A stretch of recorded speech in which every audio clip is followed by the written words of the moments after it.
Hi folks, and welcome to another episode of From Amateur to Expert Daily. Over the course of the past few weeks, I've been sharing ideas with you from the upcoming book, Virus Proof Your Business, trying to get them out there ahead of the launch. Well, today I have some amazing news. The book has launched globally. It is available as an ebook in most countries, and in some nations that are not in lockdown, it's available as a print book as well. It also goes live as an audiobook in just the next few days, so that's coming out soon.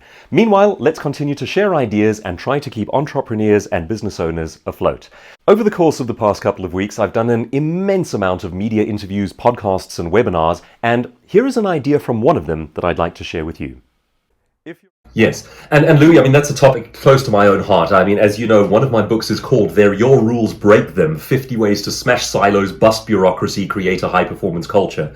So the whole concept behind that, it's a very simple philosophy. It says rules do not go away by themselves. If you have any complex system, a village, an organization, a nation, what logically happens is that over time the rules build, they increase, they don't just go away by their own virtue. You have to have human intelligence look at the rules and say, why do we do things the way they've always been done?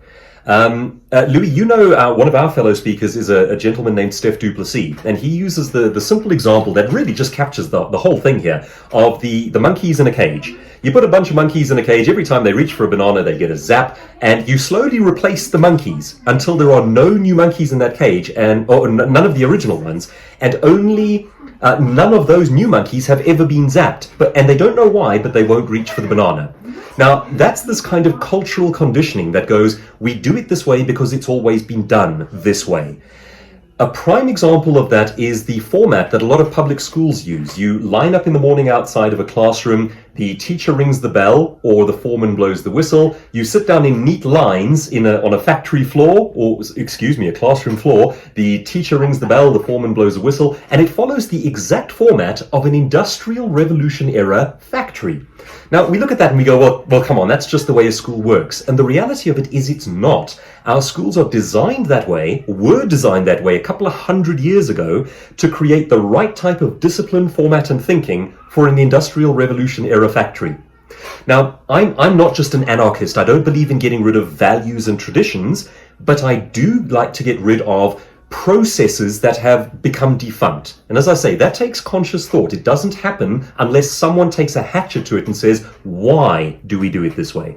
Okay, so one of the questions you can ask yourself there is, what's the laziest thinking you can practice? By which I mean, instead of all of the steps that you've been taking traditionally, you say, couldn't we just? And a prime example of that one, for instance, is that bankers did not invent PayPal, because a banker does not think that way. PayPal is a lazy product. It goes, I couldn't be bothered with all of this, couldn't we just?